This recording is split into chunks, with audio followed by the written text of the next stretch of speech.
BJP শাসিত গুজরাটে ফের বিপর্যয়। রোপওয়ে ছিঁড়ে 6 জনের মৃত্যুর ঘটনা ঘটল।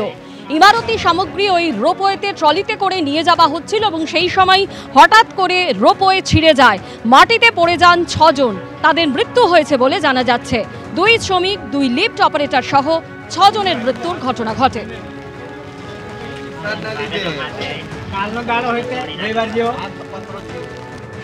গুজরাটের পাভাগড়ে রোপওয়ে ছিঁড়ে 6 জনের মৃত্যু। বিজেপি শাসিত গুজরাটে ফের বিপর্যয়।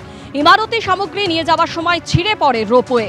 রোপওয়েতে ট্রলি করে ইমারতি সামগ্রী নিয়ে যাওয়া হচ্ছিল, সেই সময় হঠাৎই রোপওয়ে ছিঁড়ে নিচে পড়ে যান 6 জন। তাদের মৃত্যু হয়েছে বলে জানালো পুলিশ। অন্যদিকে জানেন যে এর আগে 2022 সালে 10ই এপ্রিল ঝাড়খণ্ডের দেওঘরে ত্রিকুট পাহাড়ে রোপওয়ে বিপর্যয় হয় এবং তাতে 4 জনের মৃত্যু হয়।